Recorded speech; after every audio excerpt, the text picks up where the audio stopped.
Hi, this is Peggy from Roar. So today I'm joined by Dan Budreau and not Budreau. Am I pronouncing that right, Dan? Uh, close. It's Budreau. Budreau. Sorry, I knew I would have difficulty saying it. And Dan is the Chief Revenue Officer at Carry. He joined the organization quite recently. So thank you so much, Dan, for being with us today. Thanks for having me. Really looking forward to the chat.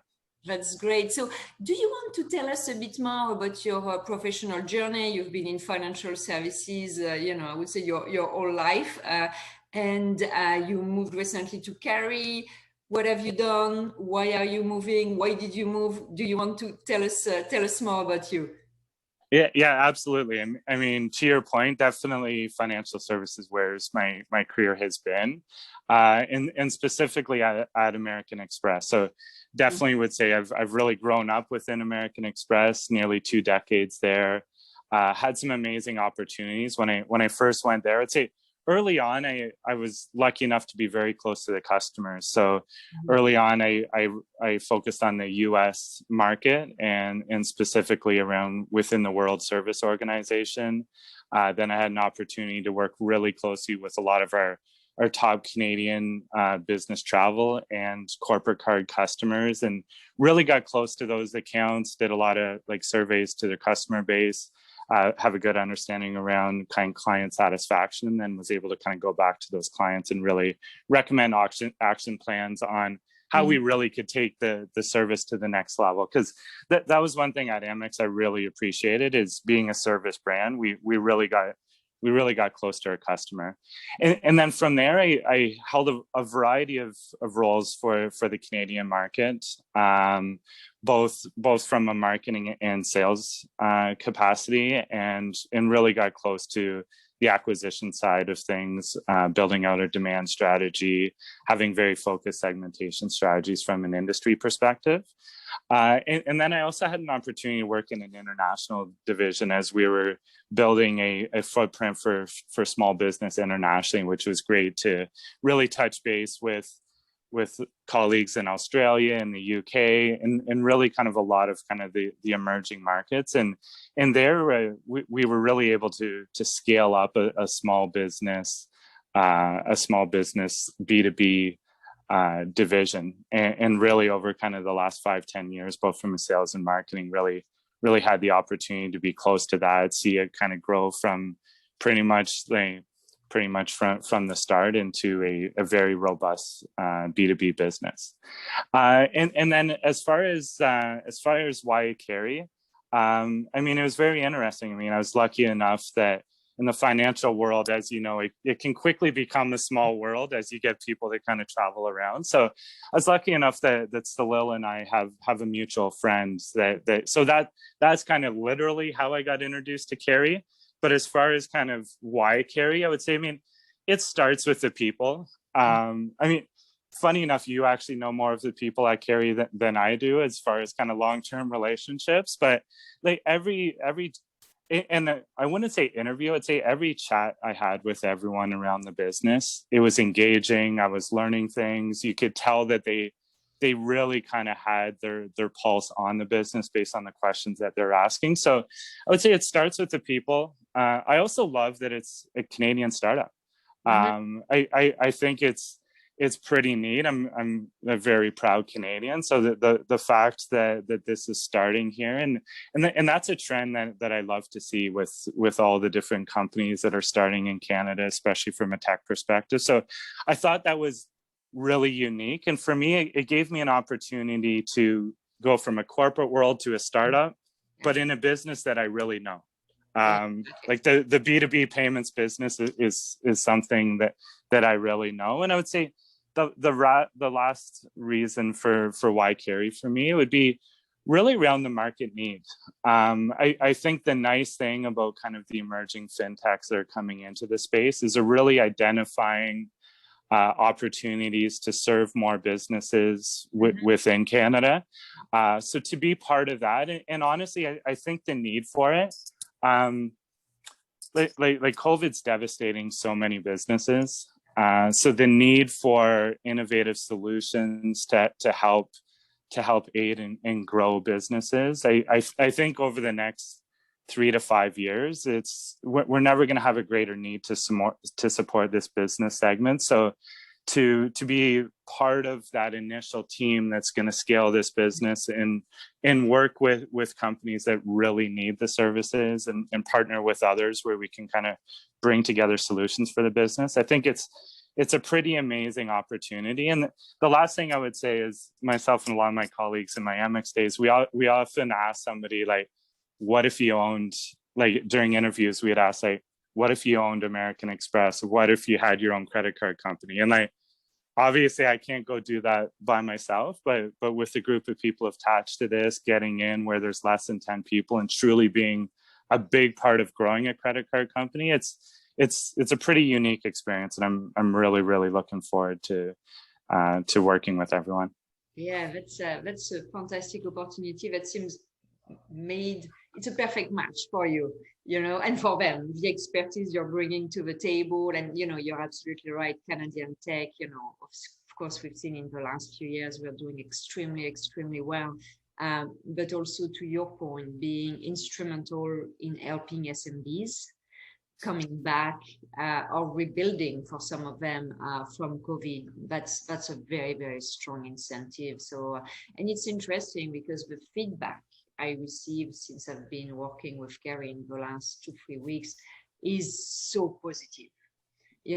People really want the solutions, and I'm sure you have a wait list that is growing every day, but I see a lot of excitement. And we're not in that situation of a solution looking for a problem.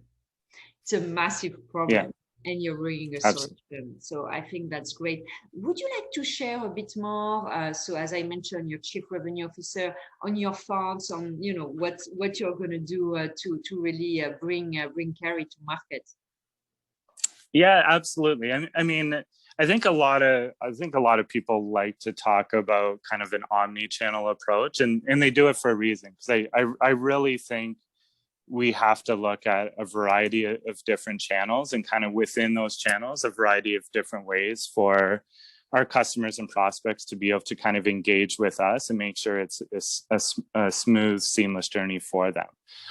So having that said, I mean, at the highest level, we're gonna, I mean, I would say it starts with, we're gonna build a great sales organization. Mm-hmm. I would say, like, if we look at what that channel is really going to focus on, I would say they're definitely going to be focusing on some of the customers that are going to be doing larger expenditures on the card.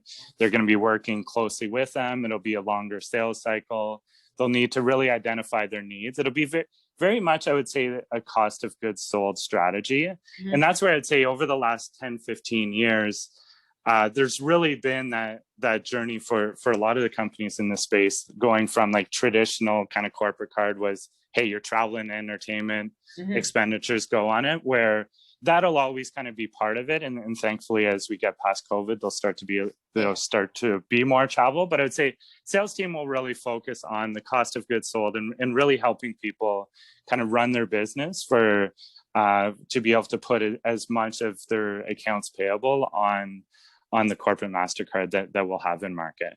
The other thing I would say is partnerships, and partnerships can have partnerships as a channel. I mean, that's a very broad term for what's probably going to mean a whole bunch of different things for us. I think it kind of starts with, who are some of the partners that have already had success in this space and are already working with some of the companies that we want to work with. So we've definitely been busy talking to a lot of different companies, really giving them kind of an overview of what Carry will be about, but also getting their pulse on what do these customers need, what are some of the kind of nuances that we may not think about.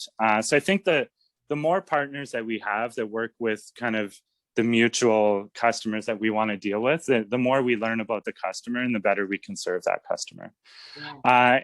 And then the last kind of broad category I would say would be digital. So we need to have a good social presence. We need it for it to be easy for customers to find out about Carry, interact with Carry. And then we'll definitely use digital as an acquisition channel as well, across. And like I say, I mean, digital is very broad. I don't want to get into too much of that because there's too many digital experts that know that industry more than me. But I think overall, just to kind of summarize that, we need a great sales channel. We need great partners. We need a good digital presence. And then within all three of those, we can go in a lot of different directions. And then from an industry perspective, I would say that will be very driven based on finding the right partners and finding the right times to enter specific industries. But it'll be a lot of trying to capture the cost of goods sold, the shipping, the advertising, that are like shipping and advertising are getting bigger and bigger from an opportunity for us. So especially with the current climate. So yeah. So at a high level, I would say those are the channels that we're going to kind of be a big part of our omni-channel approach. That's great. And, I think that's a very smart move to go in the COGS or cost of goods sold, area versus the traditional, travel expenses and small expenses. I think there is a lot of flags in that direction. So, I mean, that makes tons of sense. I just want to mention as well that the campaign on the fundraising campaign has been on fire. It's been 3 weeks and you're close to 90%. When I looked this morning, it was 80%. I mean, in 3 weeks for a 2 million raise, I don't think I've ever seen numbers like that. So congratulations. I guess that's a testament to the team and your strategy. Yeah, thank you. I mean, we're super excited. I mean, it's been interesting. I've only been on board for 2 weeks, but I've fielded a lot of questions about that campaigns from friends of mine that saw that I went from Amex and now I'm at Carey, and they were very interested in kind of hearing the story. So definitely part of that percentage, funny enough, it has come from some of my friends, but it's awesome. I mean, the fact that those investing in the company understand the need. Also, quite a few, like we're seeing a bit of like our wait list as well as the investors are kind of one and the same, because they're throwing a few dollars in, but then they want to also kind of get the experience themselves and early on kind of see how their investment's doing. So having friends and family investing is just going to add that extra level of pressure, but we welcome it because I think the opportunity is going to be great. Yeah, and I would advise everyone who's looking at it not to wait too long, because it might become a bit challenging unless you can put very large check to wait until the next round. So it's wonderful. Well, Dan, thank you so much for taking the time, to share your journey, which is very impressive and seems again like a perfect match.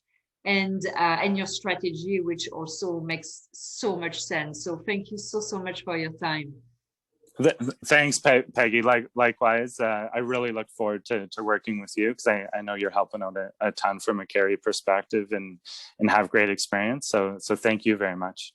No, thank you, and see you very soon. Bye, Dan. Thanks, Peggy. Bye.